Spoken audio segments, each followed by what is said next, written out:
رسول اللہ صلی اللہ علیہ وآلہ وسلم کے خواب میں کشتی والوں کی آزمائش۔ ایک دن رسول اللہ صلی اللہ علیہ وآلہ وسلم نے صحابہ کرام کو اپنا ایک خواب سنایا۔ آپ صلی اللہ علیہ وآلہ وسلم نے فرمایا، میں نے خواب میں دیکھا کہ تم لوگ ایک کشتی پر سوار ہو، کشتی کا اگلا حصہ پانی میں ڈوب رہا ہے اور پیچھے والے حصے پر بیٹھے لوگ پیچھے سے کشتی کو ٹھوکریں مار رہے ہیں۔ یا رسول اللہ، اس خواب کی تعبیر کیا ہے؟ صحابہ کرام رضی اللہ تعالیٰ عنہ نے پوچھا۔ آپ صلی اللہ علیہ وآلہ وسلم نے فرمایا، کشتی کا ڈوبتا ہوا حصہ تم میں سے اگلی نسلوں کی علامت ہے جو فتنوں میں گھر جائیں گے۔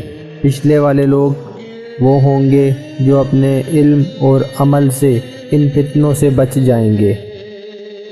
یہ خواب صحیح بخاری میں درج ہے اور اس کا مطلب ہے یہ کہ امت مسلمہ کے بعد آنے والے لوگ فتنوں کا شکار ہوں گے، لیکن علماء اور نیک لوگ انہیں اللہ کے راستے پر واپس لائیں گے۔